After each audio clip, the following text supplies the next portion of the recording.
I am a millennial. Actually, someone told me I was called like a zennial or something, but they're always trying to change the terms because there's like the where millennial starts and Gen Z starts is kind of ill-defined. But I was born in 1986, which apparently qualifies me as a millennial. But this special bracket of millennials who kind of lived in the analog world before being thrust into the internet. Regardless, the point is, as a millennial, I look around at my peers and I can say this. There's too many losers in the millennial generation, okay? And if you are a millennial and you are offended by this, just hear me out. But I have reason to suspect many of you millennials completely agree there are many losers within the millennial generation. And I'm not talking about people who can't afford homes. I'm not talking about people who aren't getting married. Those are issues, and that's one of the core issues of this video, that the millennials are being stunted. But I'm talking about the millennials who don't want to do anything and who are blaming everyone else for their problems. This is probably, you know, one of the problems I see with the left versus right narrative is that people on the right tend to be independent and people on the left tend to be collectivist. But it is entirely possible to be on the left, to agree with certain policies, and still be able to criticize those on the left who are weak individuals who can't figure things out for themselves and thus blame everyone else for their problems. It's entirely possible to say, maybe sometimes in this world, you are a victim of circumstance. Maybe you lose your job because of technological advancement and thus we need a social safety net. But that is no excuse for you sitting around doing nothing all day and then complaining about other people. It's no excuse for you looking at the back of your hand and saying, the only reason I can't get a job is because my skin is a slightly different tone. It's not an excuse. And there are a lot of people in the millennial generation who, for various reasons, I would say, are losers. Now, I sympathize with those who are millennials who can't make it work. There are a lot of people who are in college who were lied to, in my opinion. I didn't go to college and I dropped out of high school. I had everybody and their grandma saying, you gotta go to college to get a good job. And I said, who cares? All I really have to do is figure out how to get you, who's holding that green piece of paper, to give me that green piece of paper. Now, there are legal ways and illegal ways to do that, and illegal ways are wrong, and I don't think you should do that. I don't think you should trick people or steal from people. So I have to say something to you. Hey, maybe there's something that I can give of abstract value, information, or some kind of object in exchange for that paper. Then I can take that paper and exchange it for something else. That's how it's supposed to work. But millennials aren't being taught this. Let's look at this story. Talking about the real reasons millennials aren't buying homes, and then I've got this story that blames Obama, how the Obama years stunted millennial growth. And we'll go through it quickly because I'm probably just going to end up ranting a bunch. They say, first, affordability. Buying a home won't be easy for millennials as the affordability gap continues to widen. According to the National Association of Realtors, the home affordability index for the first-time buyers in 2018 dipped to 92.5. A value of 100 means that a family with median income has exactly enough income to qualify for a median-priced home. In 2015, the index was 109.3. That's fantastic. The index is an average across the U.S., so there are areas of the country that are more affordable.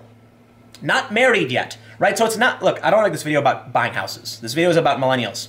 So I'm not going to read through these entirely, but it says not married or partnered yet. In 2018, less than 60% of people aged 25 to 34 lived with either a spouse or partner versus 80% in 1967. I am 32. I'm in there. I am not married. I don't know what to tell you.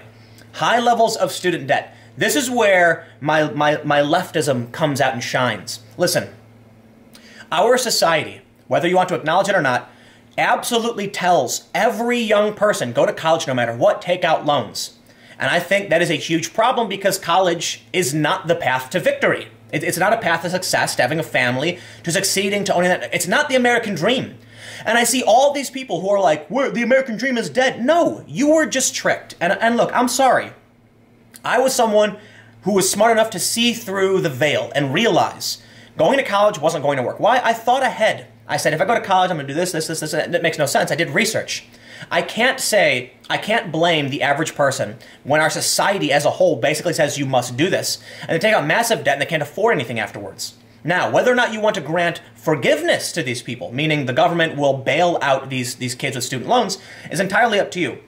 I know people who went to college who wasted the loans they got on partying at the bars. One dude I know gave money away. Don't ask me why. He did. And then I said, you partied for 4 years, and now you want me to use my tax money to bail you out. Well, as much on an individual level, it makes me angry. Because I know what those kids were doing for 4 years. While I was working at the airport, making like 10 bucks an hour. They were out partying. They had new iPhones. They had all news because they had loan money. They had loan money to get the computers they needed. They all had MacBooks. And I was the poor kid who was working at the airport. But in the end, I was right. And now they're broke. And many of them are desperate. They can't figure out what to do. They're working crappy jobs. And now they're asking for forgiveness. And you know what?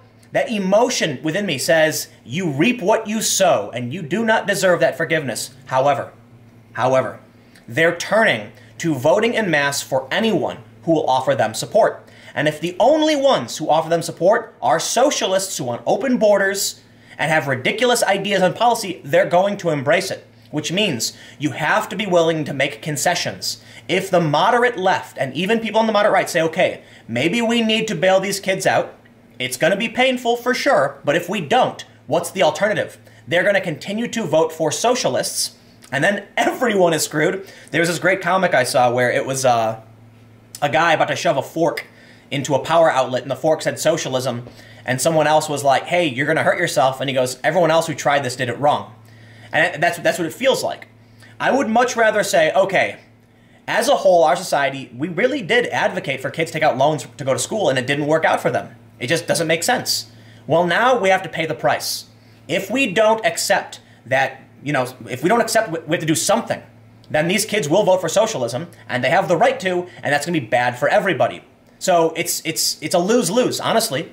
But you can choose to retreat and then come back to win the fight later and try and bring things back to the middle, or you can continue to resist and pull on that Chinese finger trap, and all you're going to do is ensure that those kids vote for people like, Ocasio-Cortez and Democratic Socialists who are straight up open borders. I'll tell you what, I would much rather vote for someone who said, secure borders, okay, controlled immigration, but we're going to take care of those who are over-encumbered by student loan debts that didn't make sense. I'd say, okay, I don't like that scenario, but it's much better than the person saying, we're going to give everyone a guaranteed job, we're going to give everyone free healthcare, we're going to give everyone free college, and we're going to open the borders to anybody. Because as great as those things sound, they don't necessarily make sense, they don't necessarily work. I'd actually a little bit more left. I'd like to have a conversation about socialized medicine, but I know a lot of people think it's not possible. I don't know if it's possible. I'm just someone who's interested in hearing out the conversation. But then again, I'm not an economist, I don't work in the medical field, and that's why I kind of just back away. And I can talk about how I like the idea, but I'm not stupid enough to say it should be done when I don't know if it can or can't. The point I'm trying to make is, there's probably a lot of people saying, no, we shouldn't do it, and by all means, disagree with me. But I'd love to hear how we deal with the situation of young people becoming socialist when they have this massive student debt. How can we solve this problem? Perhaps it would make sense not to pay off all of the student loan debt, but to create some, more programs through the government to make it easier for them in the long run, which I don't know what the solution is, but I will say this too. If young people can't buy houses because they can't pay off debt, that's bad for everyone. We really do need to figure this out. And yeah, I don't know. I'm sure there's a lot of people saying they resist all social tax-based policies and there must be a different solution. I don't know what the answer is. All I can say is I can reiterate what I said before is I'd rather the politician who's willing to create a program to help alleviate student debt, who's willing to be, strong on immigration and borders and national security. I'm not saying end immigration by no means. I'm just saying not open the gates to literally everyone at any time, which is what the DSA proposes. That's too extreme. Got to make some concessions somewhere. Anyway, well, let's continue on. And I don't want to read through this whole article. This is an old article from the Federalist. But basically, he makes some points about how, people who were born in 1990 were able to vote in 2008 when they turned 18 and they voted for Obama. I just want to kind of grab the crux. He says, thanks to social media, millennials allowed themselves to feel comfortable in information silos, which served to vindicate their opinions about the world and this moralistic arc of history frame. It was not welcome to question such assumptions. The most important thing became virtue signaling, ensuring that you were not making any public errors on social media that would indicate you had taken up the wrong team, shown any openness to cultural appropriation, or displayed any tendency to offer aid and comfort those who are on the wrong side of history. And he goes through a bunch of stuff, but let's just read his conclusion. He says, if the rising generation of young progressives allow themselves to believe Donald Trump is just a bump in the road to inevitable democratic success, that nothing needs to change in their message or their agenda. It could be that they are in for even more rude awakenings in the future. The sooner they wake up to this political reality, that the Obama coalition is harder to reassemble than just checking the right boxes and rolling out the right celebrity endorsements, and that moment requires introspection and reevaluation of their prior assumptions, the sooner they will grow to understand the nation as it is, not as they imagined it to be. And so, basically, like I went a little bit on the house stuff, but the idea is, millennials today think the world is supposed to be a certain way. Instead of realizing the world changes, it's amorphous. They've lived in this bubble online. They have not seen or experienced the real world. They spent most of their youth in an institution, going to, public grade school, then high school, then college. I didn't. I worked at a young age. I worked when I was a teenager, and then I worked at an airport instead of going to college. And that exposed me to real people with real opinions, something millennials are not being exposed to. This is why I believe there are so many millennial losers.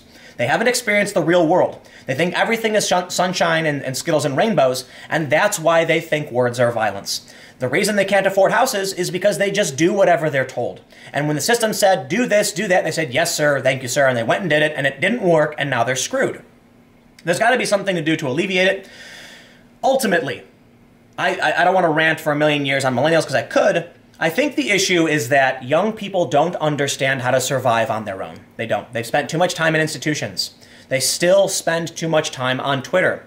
They're still being institutionalized. And because of this, they haven't gone out into the wilderness and experienced true hardship.